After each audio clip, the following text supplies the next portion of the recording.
School is back, and so is the JCPenney Mystery Sale. How much will you save? Hurry in store for a coupon giveaway while they last. You could peel and reveal an extra 30, 40, or even 50% off store-wide. Sale ends Sunday. Extended store hours Friday and Saturday. Shopping is back, and the savings are too. JCPenney. Coupon valid on select styles through 8/7. Exclusions apply. Giveaway in-store only. Must be 18 years or older. See store or jcp.com for details. Do it! Hey guys, it's Allie. Welcome back to Infertile AF, the podcast. This is episode 181 called Michelle V. Hello, Infertile AF listeners. This is Blair Nelson over at Fab IVF Mama on Instagram and the host of the Fab Fertility podcast. I am also Allie's business partner and partner in crime. During the pandemic, after we met through the podcasting world and over on Instagram, we decided to start a business together, Fertility Rally, which is an online membership and virtual events platform for anybody and everybody struggling with infertility to grow their families. So I'm here to invite you to join our membership. We open the first of every single month. And as a member, you can count on a very deep support system. We offer 4 weekly virtual support groups. We offer curated virtual events throughout the year, private Facebook groups, and also our member website that is full of blog posts, videos, you name it. If you have a question about infertility, I promise you can find an answer from one of those avenues, whether it be the website, a support group, or the Facebook group. Basically, it's what we wish we would have had when we were going in through infertility. And honestly, it just warms our hearts. And it is our passion to help this community through podcasting and through Fertility Rally. So if you are looking to up-level your infertility support system, we are here for you. So don't forget, we open the first week of every month, just the first week. Go to www.fertilityrally.com/membership to join us. And you can use code InfertileAF10 for $10 off your annual membership or $10 off your first month. We really hope we can meet you soon over the internet to teach you how to rally like a mofo. Enjoy the show. Today's episode is presented by BELI. BELI offers modern prenatal vitamins optimized for fertility, prenatal, and post-pregnancy health. To learn more about how to optimize your fertility and pregnancy health, check out their vegan-friendly, dairy-free, non-GMO vitamins for both men and women at belibaby.com. That's spelled BELIBABY.com. The best part, if you use code ALLIE15, you'll get 15% off your first month of either BELI Women or BELI Men. Again, that's code ALLIE15, ALI15 for 15% off. Thanks, BELI. Okay, guys. So Michelle V is the proud mom of her angel baby, Sweet Pea, who she lost due to miscarriage, her angel daughter, Colette Louise, who she lost at 9 days old, and her only living child, her rainbow baby, Elliot Miguel. And today, Michelle's going to tell us all about her family building journey, including infertility, IVF, miscarriage, infant loss, and so much more. She's also going to tell us how she and her husband founded the Colette Louise Tisdall Foundation, whose mission is to improve outcomes of pregnancy, childbirth, prematurity, and infancy, as well as aid in the grieving process through financial assistance, education, and advocacy. So Michelle is a huge badass. I'm so proud she's sharing her story today on my show. And to anybody who has gone through any of this or is going through any of this, please know I'm always here for you guys. If you want to chat, you can DM me, you can email me. I'm sending you all the love in the world. So without further ado, this is Michelle's infertility story.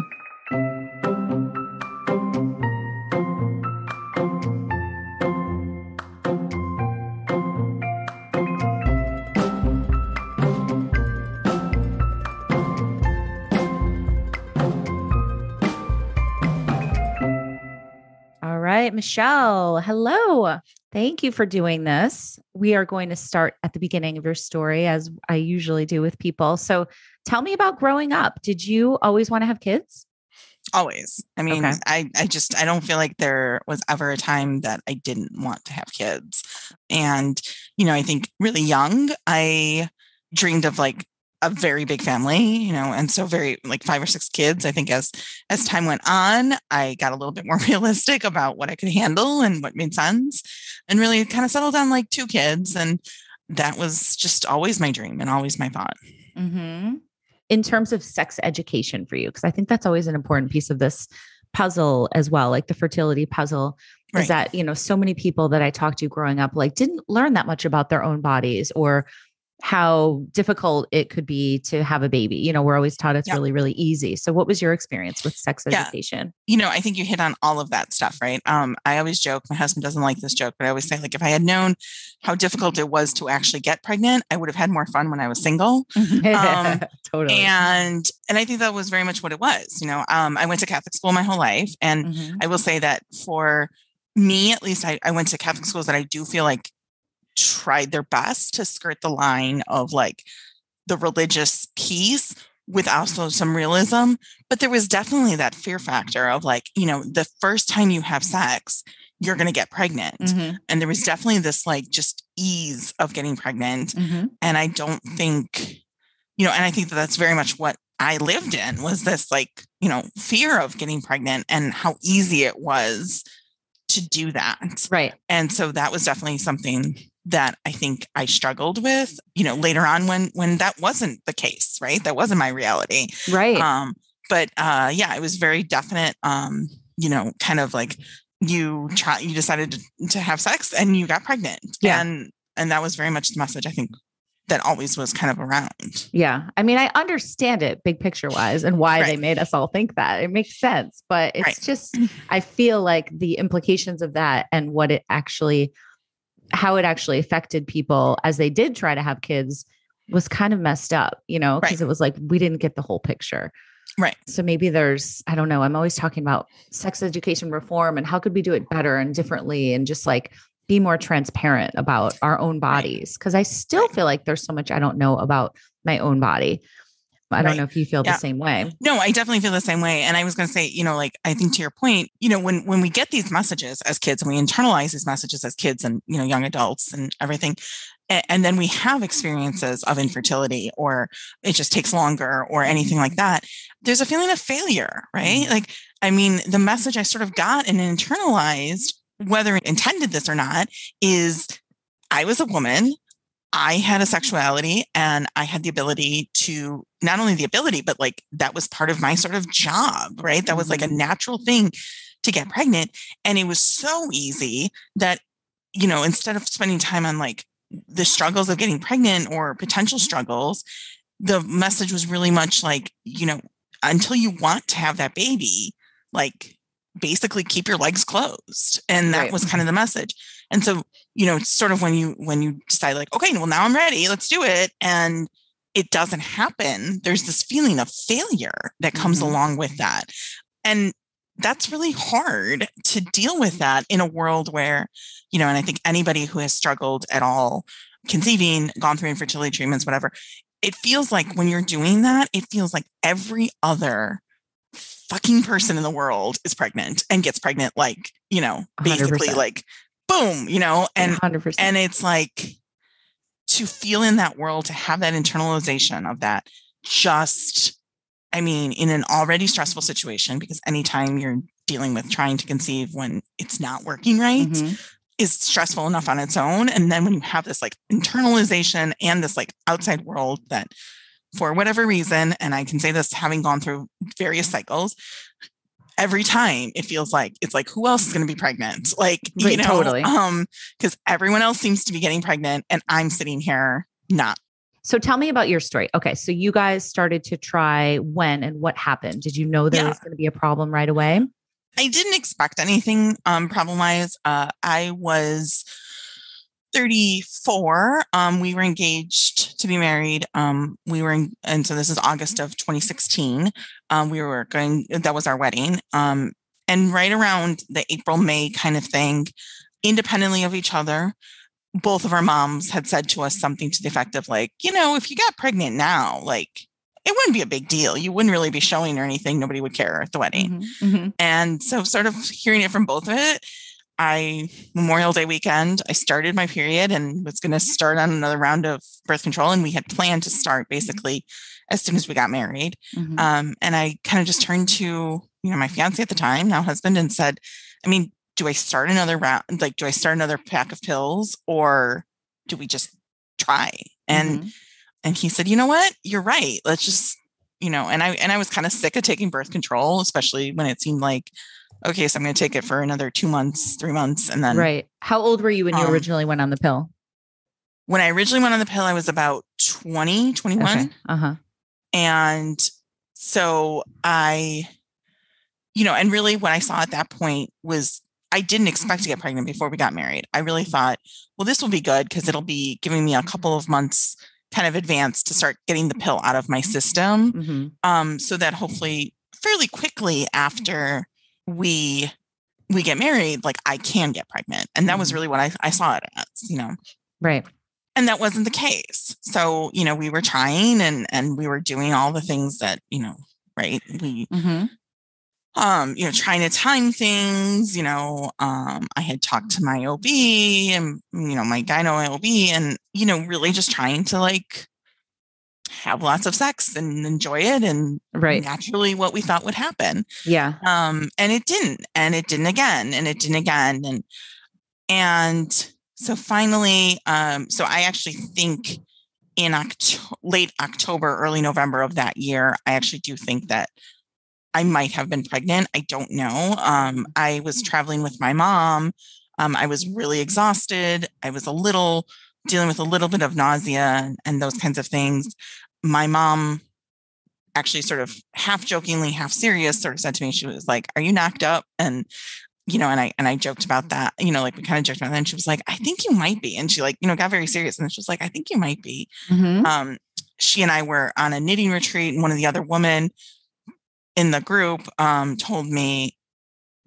me if I was pregnant kind of randomly. And I said no and whatever. And she said, "Oh, well, your eyes are glistening or gleaming. And that's a sign that you are." Oh my God. And I was like, okay, right. Like the first of many things where, everyone has an opinion on everything. Right. Of course. And I was late. And so, I was like, okay, well, I guess when I get home, I'll take a test. You didn't have a test on the retreat, I'm guessing. I did not. Yeah. I did not. No. You're like, knit one up. Right. Exactly. Yeah. And I think like also too, right. Like that was, still early enough in our like kind of journey that I was like, yeah, it had been a few months of like trial and error and like that happening. It was a little frustrating, but it was also very much thinking, oh, this is going to be like, the moment, right? I'm going to pee on a stick. My husband's going to be there. And so like, I didn't really want to do it away from him either. Yeah. So the night before we left, I started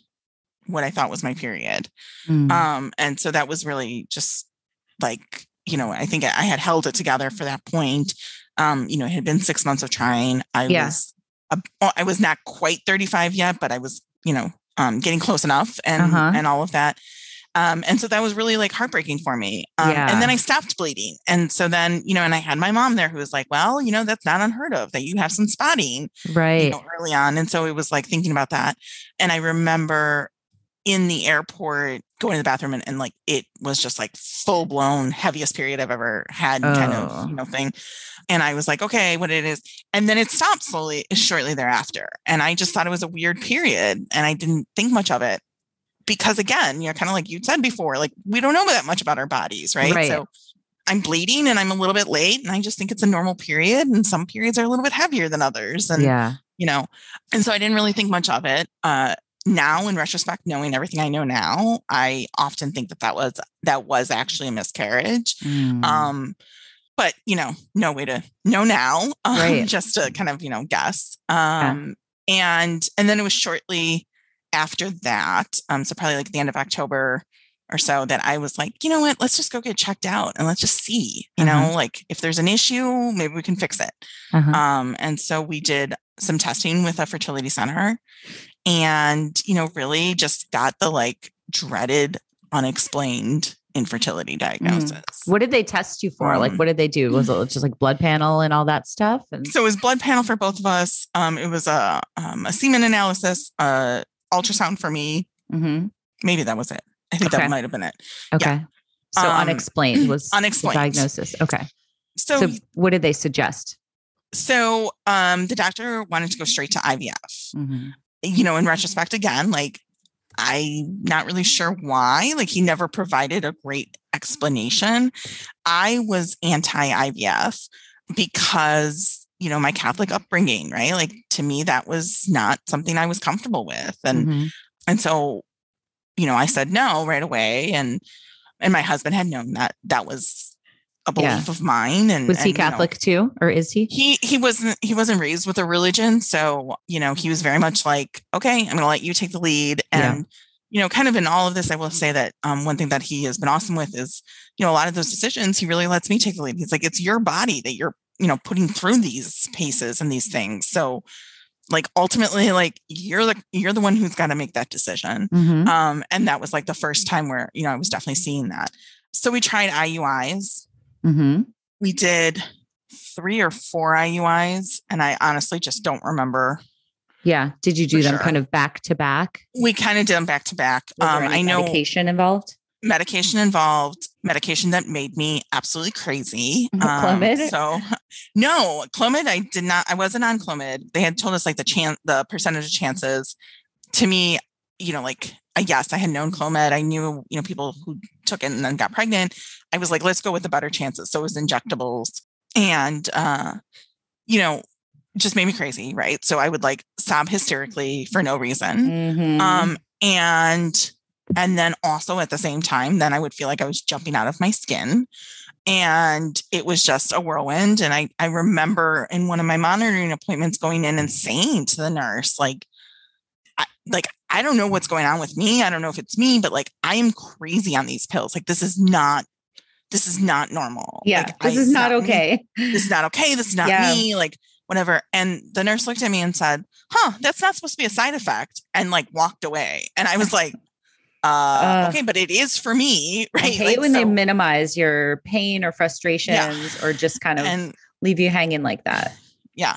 And so I did it, and I had like all the things. Like, I remember at one point being so swollen from everything that literally none of my pants fit.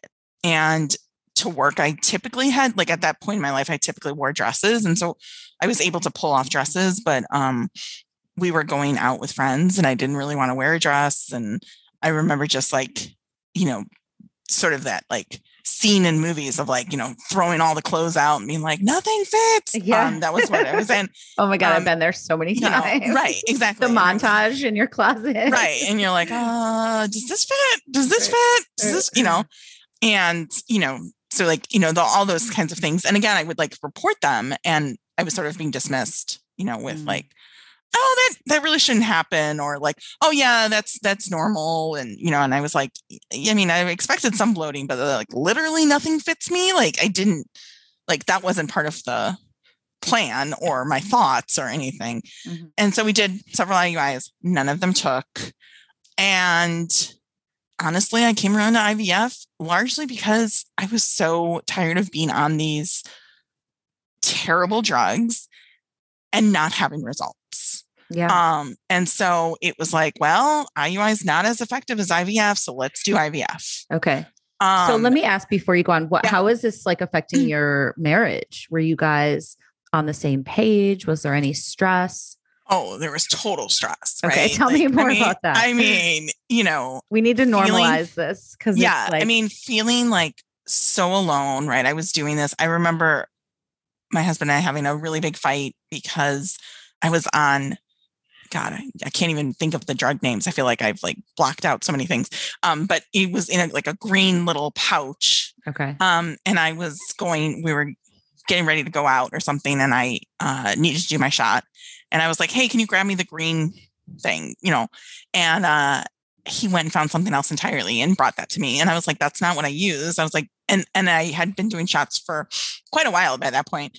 And I said, don't you remember what the green pouch is? And he like had no idea. And I just remember like losing it and saying like, this is your child too. And like, I, at the very least, need you to be like on like doing this with me. Right. And you're like, how do you not remember remember the green pouch. Exactly. Motherfucker.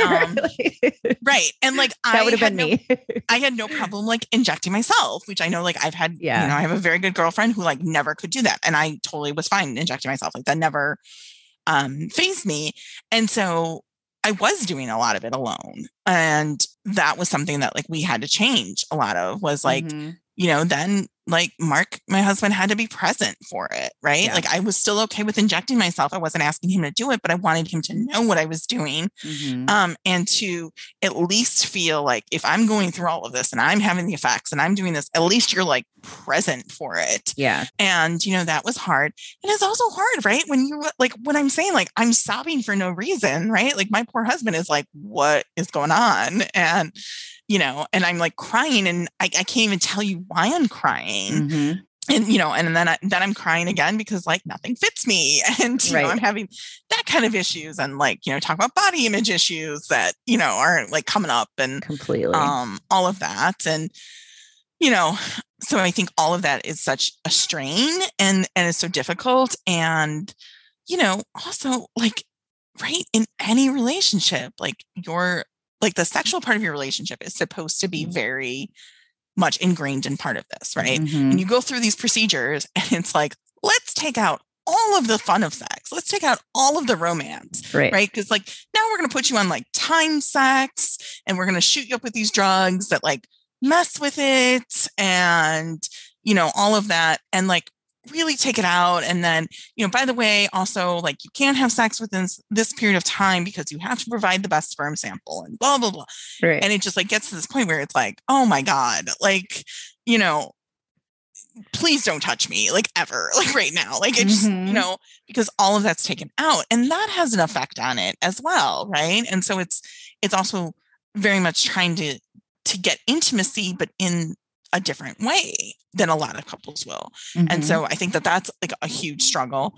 And also like there's, I talked about my feelings of failure, but like my husband had those feelings too. Right.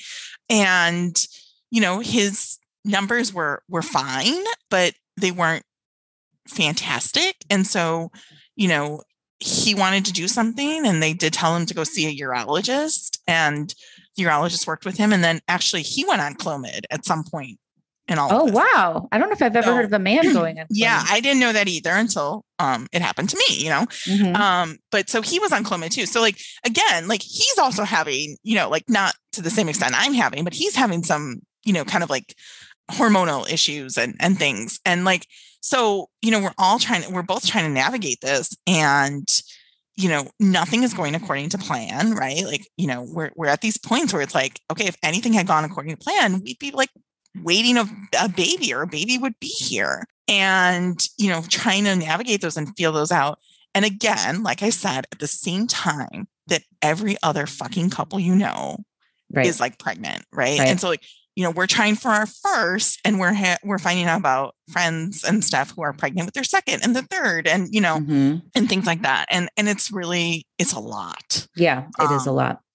And it becomes, I think similar to like, I know, parents talk about this all the time, right? Like they'll have a date night or something and all they do is talk about the kids. Totally. It felt like it got to it, like that was like a precursor to like one of the struggles as parents. It's like, all we seemed to talk about was infertility and like our lives were put on hold all the time, And so it was things like, okay, well, yes, except I might not be able to do that because of this. And, no, let's not buy tickets to that. And no, let's not travel this. And, it's all these stuff being put on hold, really just waiting for. Absolutely. So much waiting, so much life being put on hold. Right. There's never a good time, but then when you're in the middle of infertility, it feels like you're just being robbed of so much time too. And trying to figure out when you want to do another cycle or, somebody's getting married. So let's wait until after that, or it's a holiday, it's just the time continuum, the time like factor is, makes everything so much more complicated. And then you realize, it's all out of my control anyway. So like, why you're like, why am I trying to control it? None of this matters. It's going to happen. Or not like it's just, So continuing with your story, what happened, the next you did like a bunch of rounds, right? Right. We did a bunch of rounds. We finally went to IVF. And so we did an IVF cycle in late March into April and got pregnant.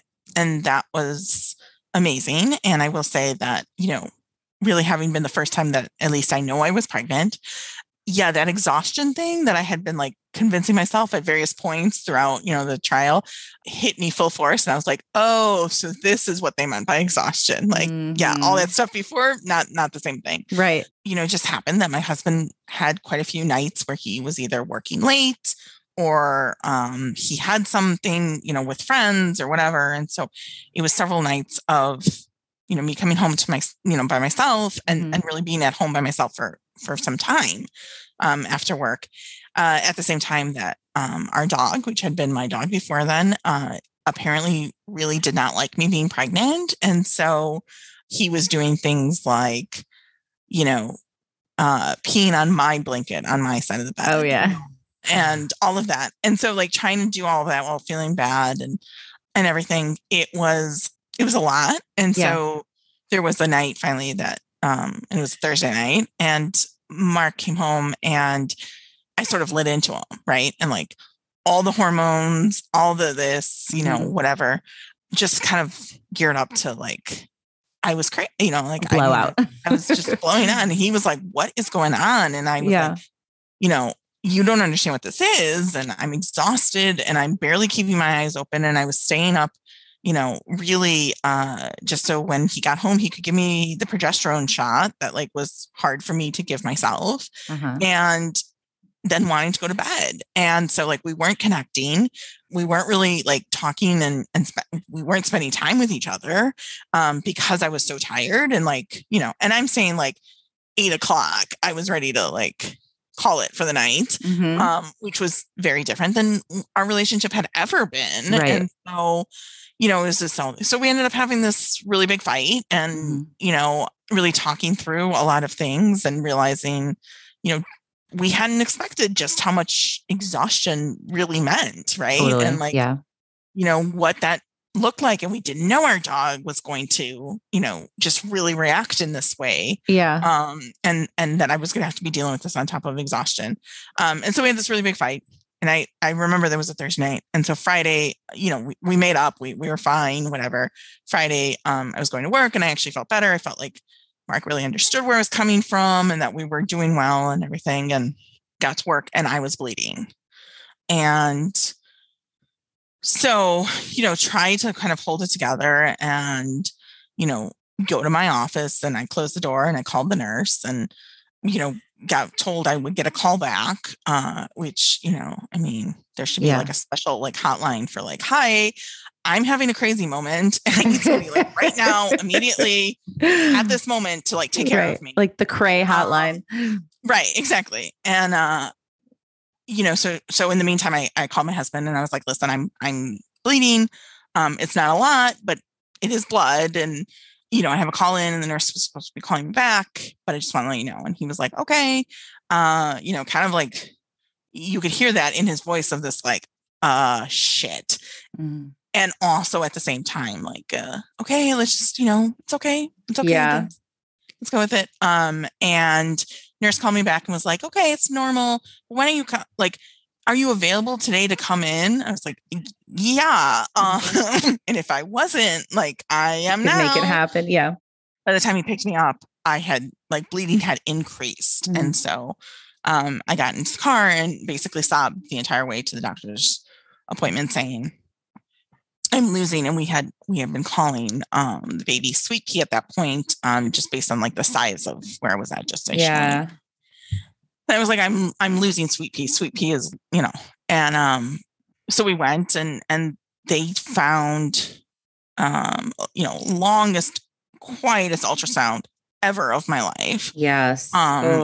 Which is, like, right. You're like looking the whole time. You're like, I know what you're going to tell me. Yes. And so the doctor told us there was a gestational sac, no baby, and told us we had miscarried.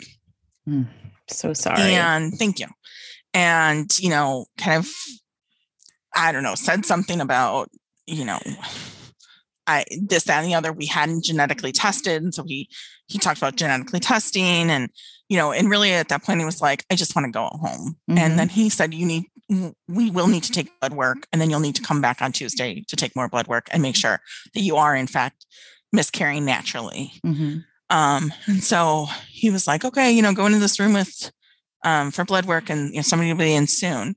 And I always remember, I can picture this woman now, and I had never met her before. And she came in and she was like, happy Friday. So you guys have big weekend plans? And I was like, seriously? Do you guys not look at files or right? Oh my God. And by the way, Friday of Mother's Day weekend. Oh God. Oh, that's so tough. So, so we went home and I sobbed and, did the whole thing. And my husband was like, okay, so what have you not been able to eat while pregnant that you want to eat? And, got me a burger with blue cheese, and, did that and really spent the weekend mourning. And yeah, that's really hard, especially on Mother's Day weekend. Right. And so, did all of that, and Tuesday went back for blood work. And during this whole weekend, while I was mourning and while I was doing this, and I had stopped bleeding shortly after going to the doctor, I never said this because I thought people will think I'm crazy. So I didn't tell my husband, and I didn't tell my sister, who's my best friend. So these are the two people I tell everything to, is I still felt pregnant. Yeah. And I thought people are going to think I'm crazy. So, didn't do it. Tuesday went and got blood work. And then they called me Tuesday afternoon and they said, well, your numbers are rising. God. We don't know why. So since you had an ultrasound scheduled for tomorrow anyways, which is supposed to be our first ultrasound of the pregnancy, why don't you just come in and we'll take a look? And it was like, I don't want to go in. I don't want to take a look. What a roller coaster. Yeah. And so we went in and they looked and they found a heartbeat. Okay. And, basically said okay, you're pregnant. And oh my God. Oops, our bad, basically. Oh my God, Michelle. And I was like, I'm sorry, what? And again, thinking very much I had still felt pregnant and I was, right? And so it was okay, never mind, you're pregnant. And so we're going to keep doing it. Baby's measuring small, but that's okay. We're okay with that. So leaving the fertility place, my husband almost got into a car accident. Because I think we were both wait, what happened? Completely. What? And so, eventually went to work, all of that. And then I had plans. I was actually throwing my sister a bridal shower. And so I had plans to do that kind of thing. And she and I were meeting up to go get our nails done before. And I was in a lift and I got out of the lift and I took 2 steps and I felt a gush. Oh. And, probably the first and only time that I have ever hoped I peed myself. Right. Right. And, went in and yeah, no, there was clearly I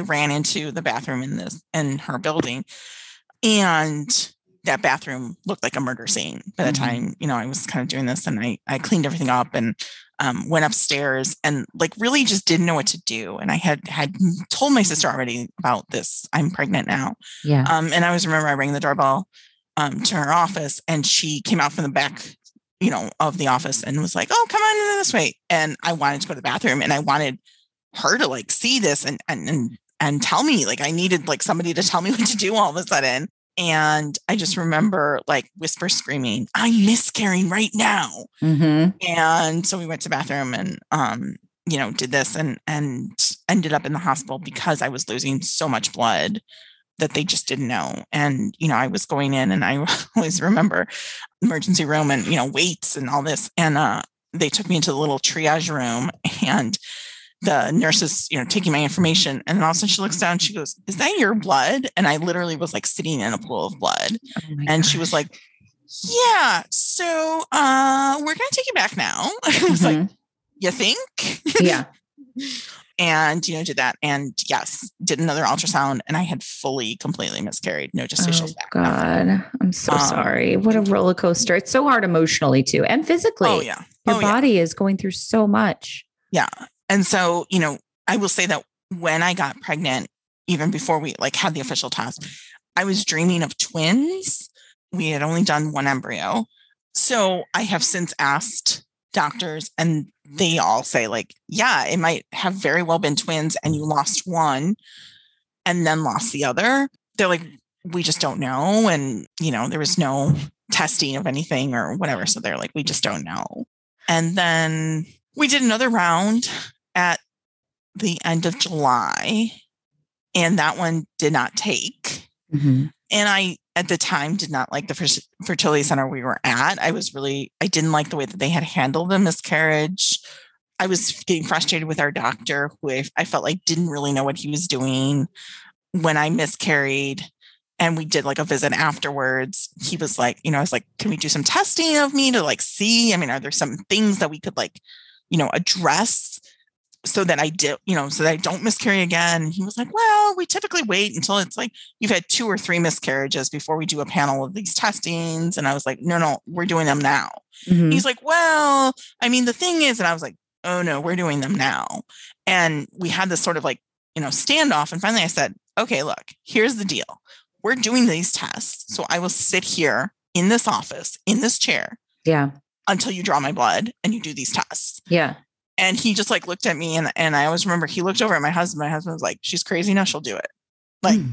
She will do it. And I was like, I have a book. I have work to do. I was like, I will sit right here. Good for you to advocate for yourself, right? Yeah. And he was like, and then he finally said, okay, well, I'm going to go let the nurse know. Okay, great. Yeah. And so, with the second, failed cycle, I was already starting to look at other fertility centers. Right. My husband was like, let's go meet with him one more time. Let's see. And he had talked us out of doing 2 embryos our first time, saying some age and some weight things that he didn't recommend it. Okay. And so we had gone with only 1 embryo, and we go back, and he's like, well, really what we might do is do 2 embryos this time and all this. And I was like, wait a minute, Mm-hmm. Nothing has changed on this. And technically I'm older now, right? Albeit a few months. Why are we doing this? Yeah. What did they say? And, and he was like, well, I mean, and just no answer real. Mm. And then I said, at the time he had sort of mentioned vaguely once or twice PCOS. And I do produce a lot of eggs. And so I said, hey, you had mentioned this, whatever happened with it? And he was like, well, we could just put you on metformin now if you want. Mm-hmm. And I was like, okay. And I was like, but I mean, is that medically advisable? I don't want to just go on a pill to go on a pill. Mm-hmm. And he was like, well, I mean, I guess it's not going to hurt. Okay. And so I just kind of left with a bad taste in my mouth, a prescription for metformin, but basically was like, yeah, forget this. Yeah. And so started taking the metformin. We had an appointment with another doctor, I think the following week. I was on the metformin, which is a really tough pill to be on, I would say. Yeah. And I was not loving it. And then went to see the other doctor, and just world of difference. She had gone through, she was pregnant at the time that we saw her. And it was an IVF pregnancy. Mm-hmm. And so I just felt like she got it. And, we talked about, we had used all of our embryos by that point. So we were going to have to do another egg retrieval, and I wasn't looking forward to it. And I told that to her. I said to her, you have to understand, I can't do this. I'm doing this one more time, and that is it. I'm never doing this again. So I want to make this work. And she was like, what is it that happened? And so I told her the symptoms, and, she really sat down, took notes and everything, and said, this is not in line with what should be your experience.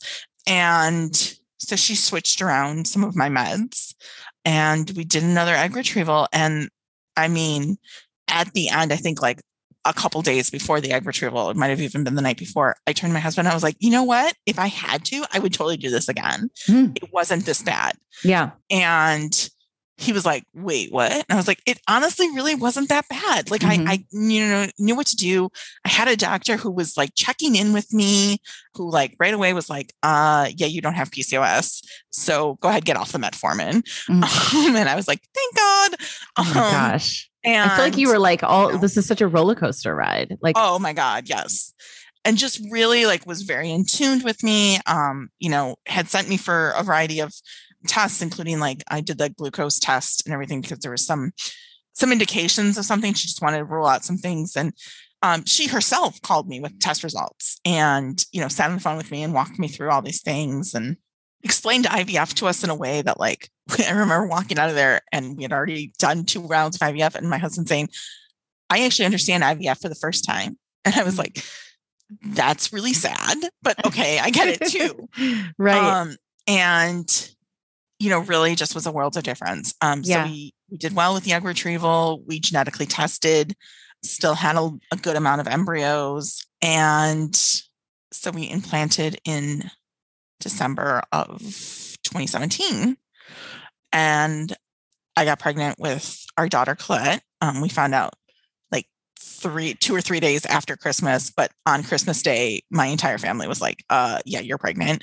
Oh, wow. Because my sister gave me a gift of like, it was a tote bag that had like, my dog is a Pomeranian named Nemo, and it had a Pomeranian figure and it said Nemo on it. And I opened it up and started crying, and they were like, yeah, you're pregnant. Like, okay, that's not you. And that was just like how I was. But so I was pregnant and, had a tough first trimester. Morning sickness is like the worst name for what you experience, because everything made me throw up all day long. Oh gosh. And, just was tough, and I was tired and, had terrible like pregnancy brain and whatever. But, was doing well and was excited and, got past that like scary first trimester. And, I remember my OB, who I had known very well by this point and had been through a lot with her, said, yeah, sing it from the mountaintops. Like you're good. And so we did, and we had, like, it was exciting and it was fun and, all of that. School is back, and so is the JCPenney Mystery Sale. How much will you save? Hurry in store for a coupon giveaway while they last. You could peel and reveal an extra 30, 40, or even 50% off store-wide. Sale ends Sunday. Extended store hours Friday and Saturday. Shopping is back, and the savings are too. JCPenney. Coupon valid on select styles through 8/7. Exclusions apply. Giveaway in-store only. Must be 18 years or older. See store or jcp.com for details. Do it. So how many years into your fertility journey was this? So we were right about 2 years in at this point. And yeah, so it went along. When I was 21 weeks pregnant, we went to a standard OB appointment, and they checked my blood pressure, and the nurse sort of like took it and then kind of like, I couldn't see the screen or anything, and kind of looked at it and said, hold on, I'm going to take it again, and did it again. And then said, okay, I'm going to give you a few minutes because it had happened to be that, yes, on this particular day where the room was in relation to the waiting room was a long walk. And she was like, I'm going to give you a chance to settle down, and I'm going to come back and take it again. And I said, okay, didn't think much of it. And so, I don't know, 5-10 minutes passed, whatever. And she came back in and she took it again. And then she said, huh. And I was like, is it high? And she said, yeah. And I said, okay. And she didn't really say much more. And I thought, oh, all right. And so she left, and my OB came in, and, we did the Doppler and, that kind of thing. And then she said, and one of the reasons why I love my OB is she's very calm and, I have enough anxiety. Have anxiety naturally and all of that. And so it's very nice to have a calm, soothing person. And she said, your blood pressure is high and I can't just let you go home. And she said, so I'm going to tell you to go to the hospital and go to labor and delivery, and they're going to monitor you and check you out. And probably put you on meds and that kind of thing. And I said, okay. And I was like, should I be like really worried? And she was like, just let's start with going to the hospital. Let's see, they can do some more treatments than I can do in here and things like that. Yeah. What were you thinking? And like, was your heart of heart sayings? Were you freaking out? I wasn't, she had made me calm and I was like, okay. I was like, all right. I mean, yeah. And so we, drove over and as I was walking out to the car, I had the like after visit summary in my hands and my sister had called. She knew I had this appointment and she was like, oh, how did everything go? And I was like, yeah, so I'm going to the hospital. Like, don't tell mom and dad. Like, I'm sure it's going to be one of those things that like, we're going to look back on and laugh because it can't be that bad. Mm-hmm. And while we're walking to the car, I'm chatting with her a little bit and, I happened to open up it had been folded and given to me. I happened to open it up and I looked down and my blood pressure had been 188/110. Okay. Whoa. And at that moment, I think that was when I was like, oh shit. Yeah. Like, I think when they were saying it's high, I was like, well, okay. Like I wasn't thinking that high. Mm-hmm. And so then I showed it to my husband and he went, what's normal again? And I said like 120/80. And he was like, shit. Oh, wow. So we're like, okay. And so we got in the car and I often rely on like sort of dark humor to get me through situations. So sure. Don't we all? Right. So I said to him, I said, you know what it is? I was like, I was running from work. We had usually done an early morning appointment. This happened to be like a 6 p.m. appointment. I was running from work. I had been really worried that, like I wanted to hear the heartbeats and all of that. And so like, I was probably really nervous. And then like we did the Doppler after they had taken the blood pressure and everything. So we're going to like get to the hospital and they're going to laugh at us for like wasting our time coming over here because probably now that I've heard the Doppler and all this, it's probably, gone back down to normal. Mm-hmm. And that was honestly what I thought. And so, my husband dropped me off at labor and delivery. I was so early that like the security guard was like, oh, are you coming to visit somebody? And I was like, no, actually, I'm the patient. And he kind of like looked at me and I was like, yeah, because I'm not really showing much, right? Like it looked, if you knew I was pregnant, you could see that there was a little bit of a bump. But if you didn't know I was pregnant, you would just think like, oh, she just had like a really big meal or something. Right. And so they took me back and my blood pressure had actually risen. So I was actually in like 190s. And it's just this crazy thing. And then, of course, to add insult to injury, they decided to look for the ultrasound and the nurse who took me in couldn't find Colette on the ultrasound and then she like called her boss who couldn't find her and then said, oh, well, like, don't worry about it. Like sometimes we just can't do it. And the resident finds right away. They called a resident. What I didn't know at that moment was the resident, it was like his first week in this residency. And so then he had to call somebody else. And in the meantime, my blood pressure spiking. And the original nurse looked at me and said, honey, you just have to relax. I was like, you can't find my baby. Like, I mean, right. Like, how am I relaxing? Yeah. And so they finally did. And they said they were going to admit me. And in the hubbub of everything, I kept hearing about this like 24-hour urine test they were going to do. And I was like, oh, so that's why they're admitting me. Okay, that makes sense. And so really I thought 1 night, 2 nights, and I'll be back home and this will be a thing. So around midnight, my husband went home. Our poor dog had not been out since, 7:00 that morning or whenever. And so he went to let him out and grab a few things for me since I was staying. And that was when my OB's partner who was on call was able to come in. And she said, has anyone told you exactly what's going on? And I said, no. And she said, you have severe preeclampsia. She said, and you're going to be here until you deliver. And I was like, okay. And it was the night of May 8th. Okay. I was not due until September 7th. Wow. So how many weeks along were you? What's the math? So I was 21 weeks. Right? Okay. Wow. And yeah. And so, not, not really expecting to be doing this. I had left work and fully intended to be back the next morning and was not going to be. And so, I remember her saying to me something along the lines of do you have any questions? And I was like, I have so many and I don't know where to start. And she was like, yep, that sounds about right. It's like, yeah.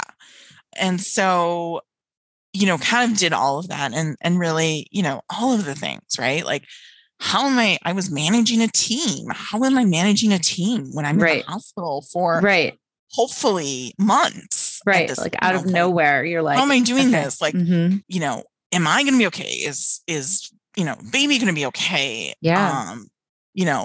Like we don't have a car seat. We don't have a crib. We don't, like all of the stuff. Right. Like, I was early enough on in the pregnancy that we had very little for, we had a few outfits here and there, and we had, one or two, little things, but we didn't have any like actual things.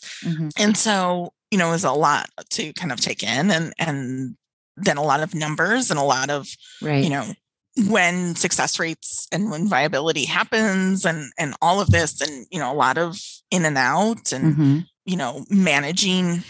figuring out the right dosage to manage my blood pressure and to have somebody, coming in every, I think it was every 3 hours, they would take my blood pressure, and they would weigh me every day, because that's also another sign of preeclampsia. And I had to do these urine tests and, all of it. It was just kind of like waiting and seeing. And so they told us that she was measuring already a little bit behind. They weren't super worried, because they were telling us there's a little bit of off with ultrasounds. And then also they were hoping that once my blood pressure regulated, she would just catch up. And so really I spent a little over 3 weeks in the hospital, and just really, I did some work from the hospital, did a lot of watching TV. Thank God that we live in a world that Friends is on like all the time on TV, because that's what I watched a lot of. And, really just got visited, and then would have blood pressure checks, and had a couple of spikes, and they would have to up dosages and that kind of thing. And then after 3 weeks, they did a repeat ultrasound. And like I said, they were hoping that she would have caught up to everything. And really what we found was that in those 3 weeks, she hadn't grown at all.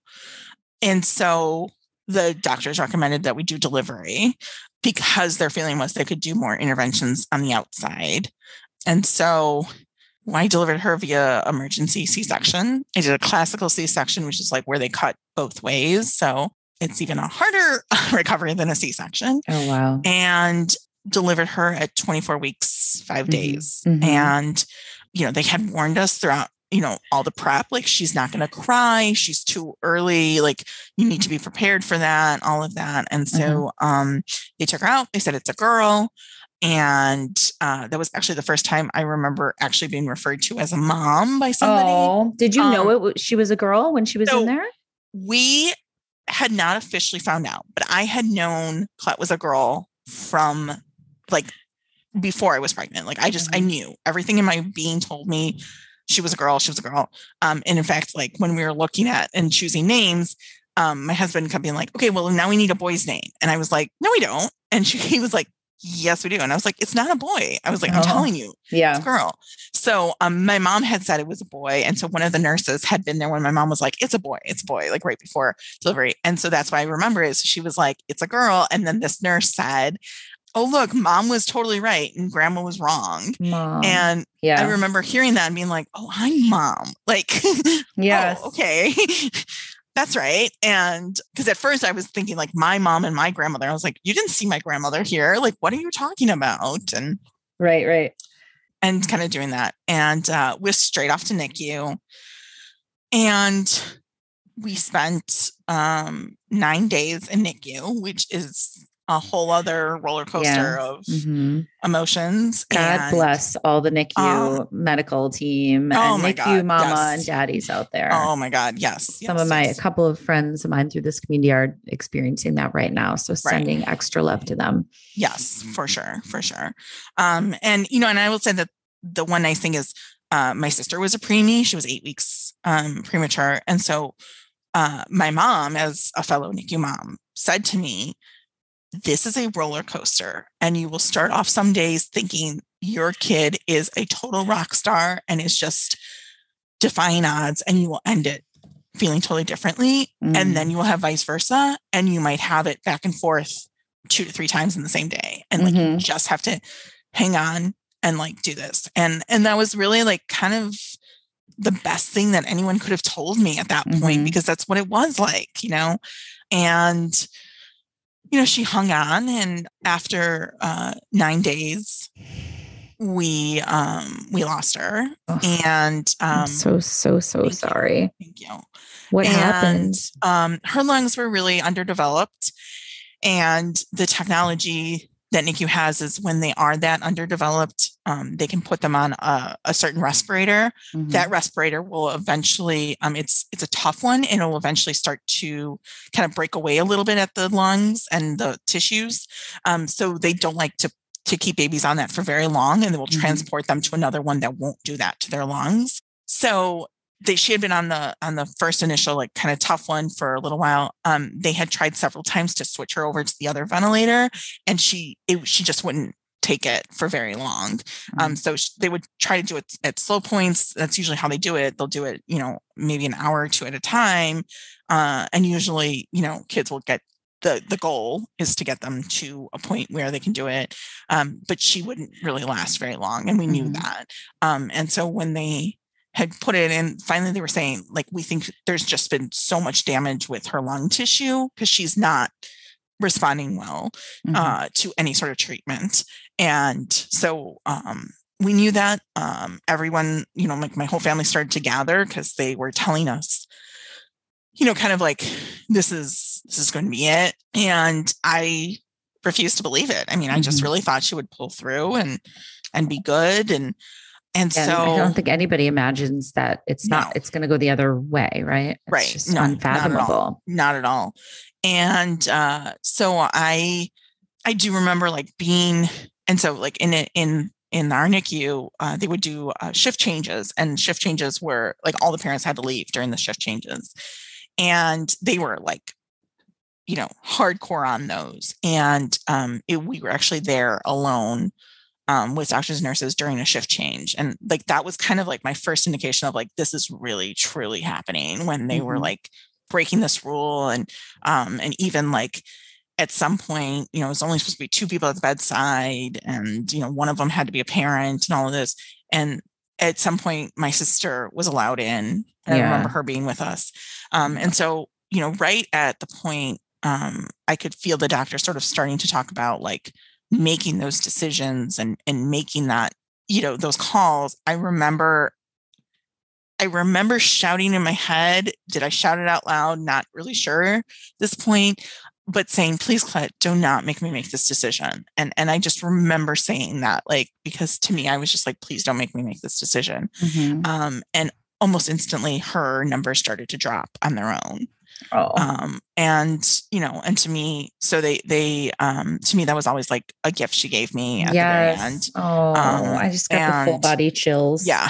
And so they kept her alive, and she was baptized, which had been something that was really important to me. And then we went to a family room. And so my parents and my mother-in-law and both of our sisters and their husbands were there, and we all got to hold her. And she died in Mark or my arms, in the best possible way. If ever we're going to do this, and part of the reason why, during COVID, my heart breaks for everybody who is lost, because so many people have had to go through that alone. And, I don't know how you do that. I don't know how I did it, but I really don't know how you do it when you're alone. Yeah. And, we got to take, so Now I Lay Me Down to Sleep, which is an awesome organization. Yes, I've heard a lot about them. Yeah. So tell us what they do for people who might not know. So they come and volunteer photographers with they're a nonprofit. Volunteer photographers come and they take pictures of babies who have died after they've died. So it was the first time we had pictures of her without, a ton of tubes on her and all of that. And so they're the really gorgeous photos just of Colette. And, another, like, shout out whoever did it at our hospital. They have angel gowns that are made out of, that volunteers make out of wedding dresses. Oh, yes, I've heard about that she too. Had, and this gorgeous gown. And so, really, it was pictures that, like, yes, were not what we intended, but were essentially, newborn photos. Right. And it's so wonderful to have those. It's just really wonderful. And I remember at the time when they offered it, my thought was, I can never go back and do them if I don't do them now, but I can have them and never look at them if I wanted to.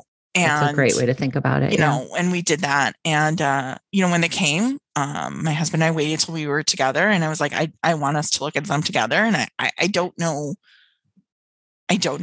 what I want to do with them after that. And they were just, it was gorgeous. And we could see, you know, we could sit there and see in the way that you do with all babies, where it's like, oh, look, see, you know, one of the things that I remember is Colette had my nose, right? And so like that to me, you know, to really be able to see that and to be like, Colette has my nose. Okay. You know, was really just lovely. And so we got to do all of that. And, you know, we left the hospital. And I mean, it's so strange of an experience to be a mom and to not have a baby is just a strange experience. And right. You know, and to leave without the baby, to have to leave that hospital, that must be one of the most difficult situations ever.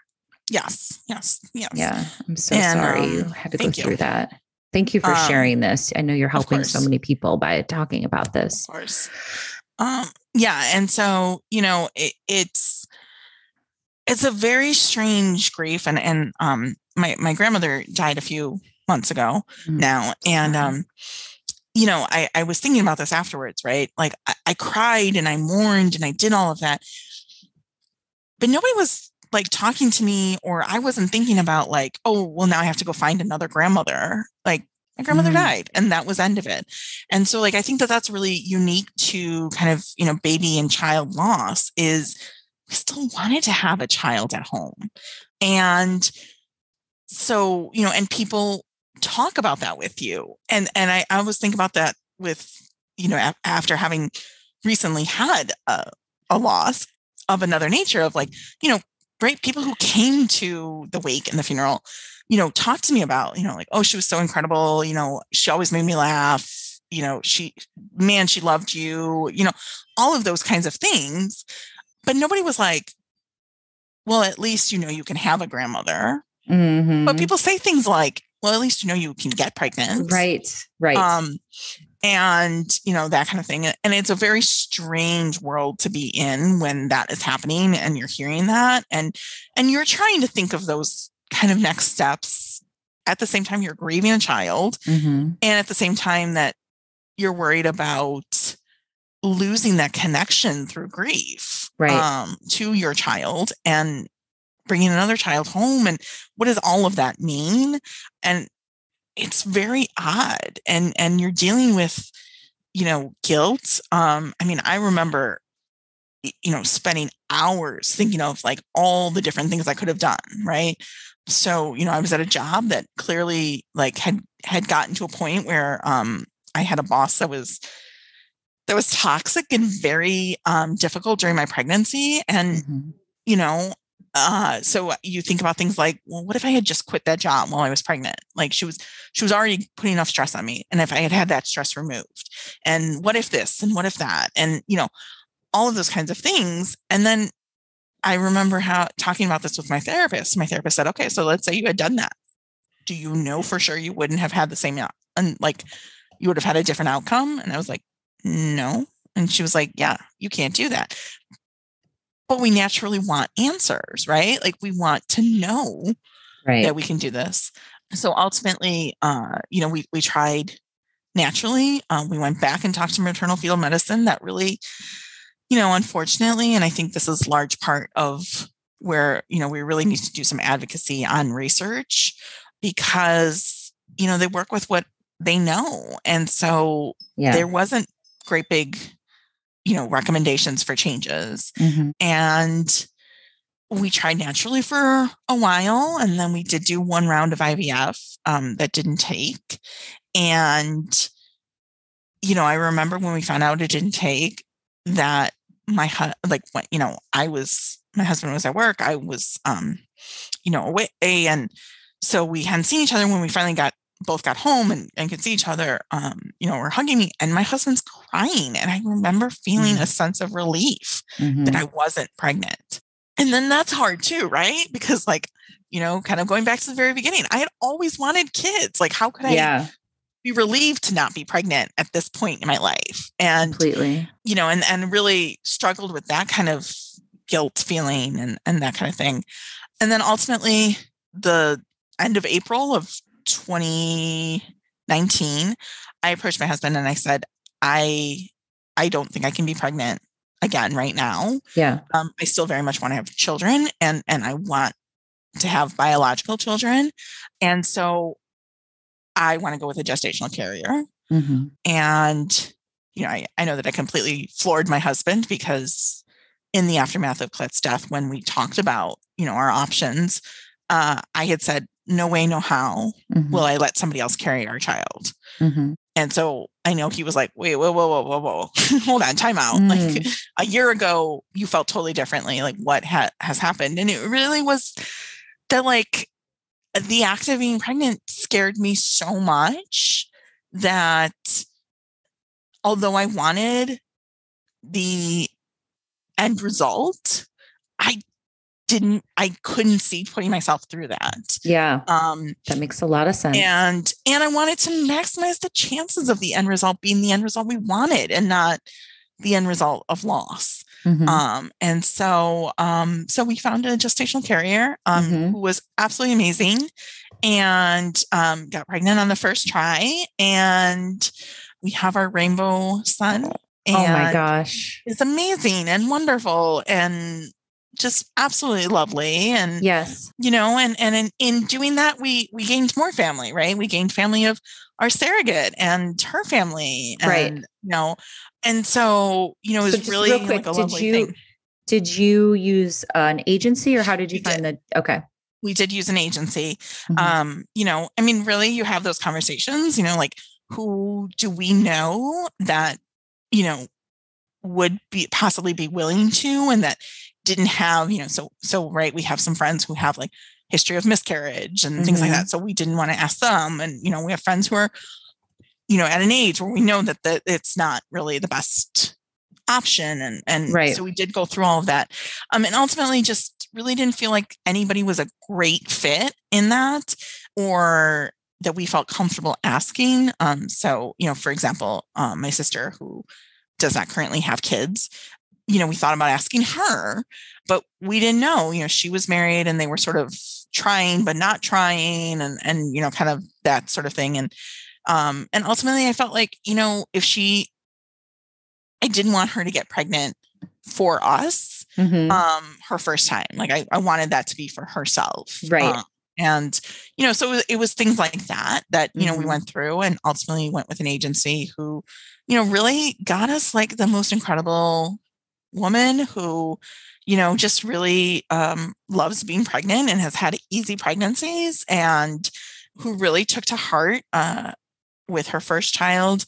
One of the nurses made some sort of flippant comments like, you were born to be pregnant. And she really has taken that to heart and really like remembered that. And, wow. And she said, and then when I was hearing about, families that wanted to bring a child home and couldn't, and I didn't have those same issues, I really felt like I needed to do something to help those families. And that was what she did. And, right. It's an incredible experience. I'm so grateful that we did it, but that comes with loss as well. Right. Like we found out she was pregnant. We were thrilled, and, we did all the excitement and everything. And then, a day or two later, I had a real breakdown of that loss of caring. And what did that feel like? And what was that going to be? Did I want to, was this the best decision? And was I going to bond with our child? And, right. Yeah. All the things that you worry about, right? Which of course, my husband's looking at me like, well, I was never going to carry a child, so I don't understand what this feeling is. Yeah. No, I get it though. That kind of thing. And I really did, I worked through that. But, I was worried up until he came into this world that I wasn't going to bond with him. Now looking back on it, right? Like the first time they they, gave him to me to do the kangaroo care. And like, the first time Yes. we did it, I was like, well, that was a stupid worry to have the entire Right. pregnancy. But, I think even, talking about normalizing some things, I think, we need to normalize that not every woman has this like great, magical thing as soon as they give birth and they see their child where they're like, oh, we're all, we're one. And Completely. Not everybody does have that. And that's okay. Like there's nothing wrong with that. Exactly. Exactly. Thank you for saying that. And, so, I think I glamorized it to a point and, and our connection was very different than it was with Clet for a variety of reasons, right? Like I felt Clet move around inside me, but that I didn't get to hold her at first. And so that was a very different connection than I had with Elliot, who I didn't get to carry and I didn't get to feel move around inside me, but who I could hold, instantly, basically, Totally. And that was a very different experience as well. Yeah. And so, I think it's looking at all of those kinds of things and really, seeing how it comes to fruition. But so tell me before we wrap up, we just have another minute or so. Can you tell me about your foundation? Absolutely. Yes. And what it does and how people can get in touch with you. And I'll put all this, in the show notes as well, but tell us about your amazing foundation you created. Thank you. So one of the things that really, started me thinking throughout all of this was the financial impact that all of these kind of, situations make. So, I landed in the hospital at 21 weeks pregnant. I essentially lost my income pretty quickly. Mm-hmm. And so, we were able to absorb that blow, but most families can't. Mm-hmm. And so I really thought about, that kind of thing, the high risk pregnancy, the bed rest, all of that. And then in NICU, all of the travel, right? We had somebody in the same room as Clet who was traveling from about, on a good day in Chicagoland traffic, an hour and 15 minutes away. Mm-hmm. And so that adds up as a cost. And, and they had older children. So there was, childcare and those kinds of things. Yeah. And then in loss, it's a very quick decisions you're making and they can be expensive. And decisions you never thought you'd have to contemplate too. It's just like you're thrown into the situation. You're like, what? So you guys are, you're here to help the people who are coming after you. And what do you guys do exactly? Yeah. So we provide financial assistance. That's like what we're most known for, financial assistance for kind of what we see as the 3 stages of Clet's life. So high risk pregnancy or pregnancy that develops complications, NICU stays, and then loss. I love that. And it was just, an incredible way to honor Clet and to really help families that find themselves in similar situations. And so we also do a lot of education, a lot of advocacy on improving sort of systemic issues and making people aware, right? Some of the things we've talked about, like what to say to people, going through infertility, going through loss, going through all of these things, the fact that it's a problem. I mean, we're in the midst of a really serious maternal health crisis. And, what are we doing about that? And so we do that. But our financial assistance program, we launched actually on Clet's due date. So September 7th of 2018. And we just hit 1,000 families helped. Wow. Which is amazing. And so we are a nationwide organization. We have so far hit 42 states and are always working on the other 8. And, really just providing, everything from transportation costs of, gas gift cards or Lyft rides, to rent, to mortgage, to phone bills, to car payments, car insurance, 100 other things that we've done to really, try to remove those barriers so that, families can in fact do the pregnancy bed rest that they need to do. Yeah. And can in fact get to all of their prenatal appointments and can be at the NICU as long and as often as they possibly can. And that can have that chance to grieve and to memorialize their child or their loss. Right. And, trying to do that. So, so we have, like I said, we've hit 1,000 families And we've given away over $950,000 in grants. And yeah, it's been really incredible. Such a beautiful way to honor Colette and just taking care of the logistics so that someone can focus on the love and the family, and the healing and the health concerns and all that. So I think it's so cool what you're doing. Thank you so much for not only creating that, but for sharing your story. Just to final words, is there anything that you could say to somebody who might be going through like a recent loss? Yeah. I think it's feel whatever you need to feel. We put these sort of like time caps on, okay, now it's been, X amount of time, so you should be over it or moved on. And you're not, this is, I carry with me all the time, and I will say to NICU parents, ask questions. You are your child's parent. Sometimes being in NICU, you can feel like you are more a visitor, but you are their child, their parent. And so you are their advocate and you are their spokesperson. Ask questions, challenge systems, get those answers because you're entitled to do it. And I think that that's something that's hard in NICU to remember.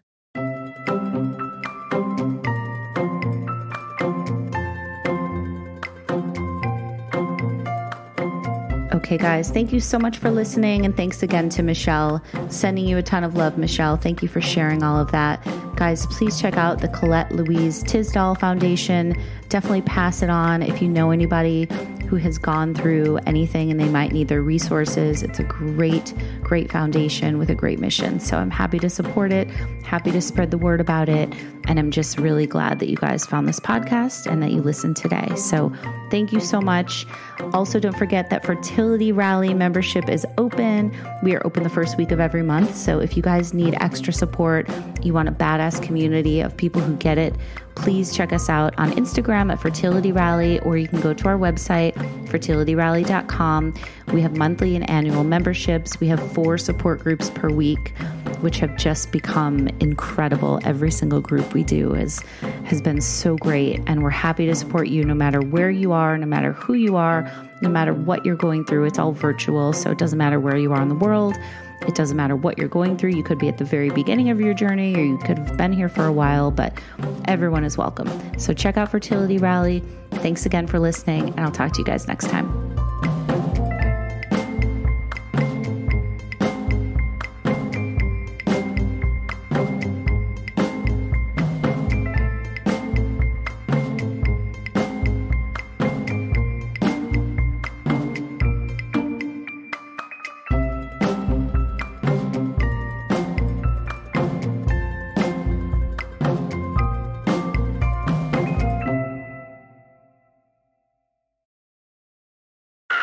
School is back, and so is the JCPenney Mystery Sale. How much will you save? Hurry in store for a coupon giveaway while they last. You could peel and reveal an extra 30, 40, or even 50% off store-wide. Sale ends Sunday. Extended store hours Friday and Saturday. Shopping is back, and the savings are too. JCPenney. Coupon valid on select styles through 8/7. Exclusions apply. Giveaway in-store only. Must be 18 years or older. See store or jcp.com for details. Do it!